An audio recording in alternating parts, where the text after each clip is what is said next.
Alright YouTube, welcome back. Just wanted to show you the tank and the fish and go over the how I keep the water so clear. I'm actually thinking the water's so clear, the door behind it and the objects behind it are just kind of distracting a little bit with this peninsula tank. So maybe I can start shooting from different angles.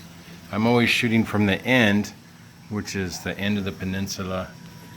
And it's it's 5 foot of water, so you can see the pumps all the way in the back, pretty clear. Trying to get rid of those reflections. There it is from this side. So I had a little bit of aggression with the tang, the clown tang, and the yellow one. And what happened is the yellow one gave the clown tang a little nick on his body, but that was a few days ago. It's already healing up. He didn't get sick from it, or any bacteria infection or anything like that, so he's doing okay. And I was thinking he wasn't eating at first, but he is, because his belly's definitely bigger. He definitely looks fatter now, so I don't see him eat, but he must be eating at some point in the day. And so the fish love the romaine. They strip it down just to the very end of the leaf. They take all the green off there, and they really love it. I feed them that about twice a week. And let me show you how I keep this water so clear. Even though I have a huge sump, and I have filter socks, but they're the nylon ones, and all I do to make it easy is just drop in a little bit of filter floss in there, just a little ball of it, and I change it out every 2 days. And it's really simple. I don't take these socks out like the felt ones and turn them inside out, soap and bleach, and hopefully they stay white. It doesn't happen. You put them in the wash machine. It's just a pain with those felt ones. So I would just get some nylon ones like I've done. They don't filter as great as the felt ones, but that's just a quick with the turkey baster. That's just I just suck this up with a turkey baster. I kind of messed up holding the camera, but let me try one more to give you an idea. So I just suck all this up with a turkey baster. I also use the brush to get it into the water column instead of just sitting on the bottom. And then the pumps will circulate it through the system, and it'll eventually end up in the gravel in the tank, and then I'll siphon it out, or it'll stay in the water column, and then these will pick it up eventually.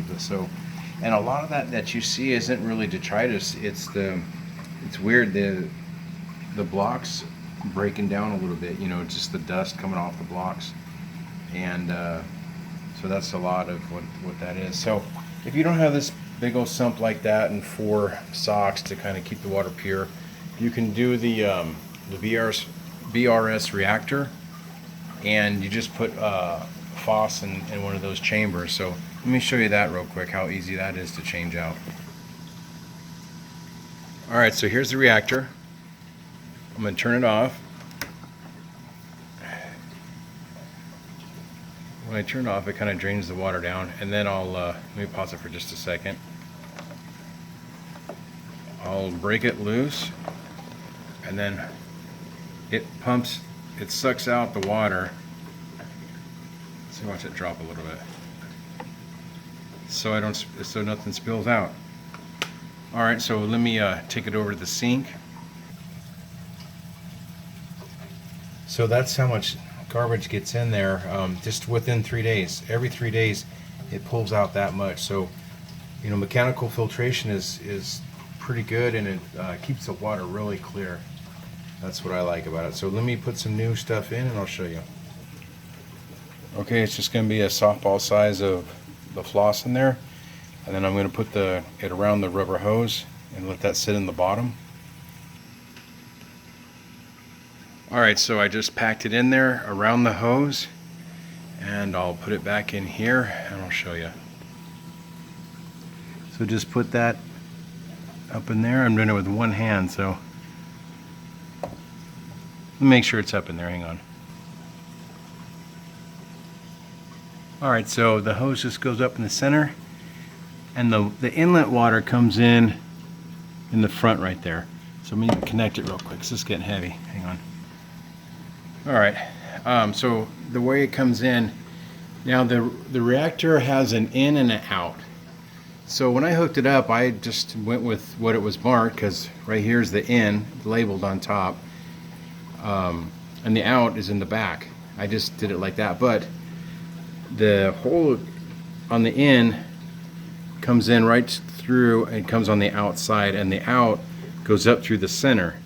So if you do this with the hose like I'm doing, or hard plastic plastic pipe, I would switch it. I would have the it comes in. No, I guess you would have to do it like this. Sorry, I wasn't thinking. I just kind of going off the cuff there, but no, you'd have to do it like that, because oh no, do it like this. Just hook a hard plastic tube in there, and it'll work perfect. So let me turn it back on, and it fills back up.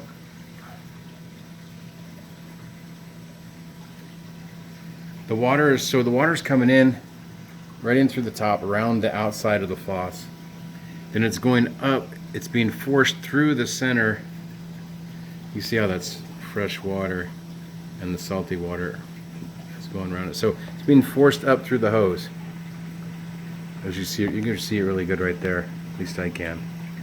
So this goes up through the hose and back out. So everything goes through the faucet. It works perfect. It'd be really good for, you know, people who are limited on space under the tanks. You can get the dual one. I'm not even using the other chamber anymore.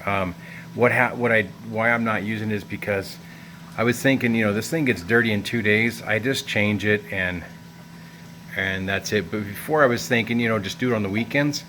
But I didn't like doing two of them. If I shut the water off to one, then after 2 more days with no water going through there, the oxygen and the organics that it's collected starts smelling really bad. So I didn't like cleaning it up after it smelled really bad, and I didn't want a chance opening it back up and having some, you know, funky stuff going back to the tank. So I'm just using one.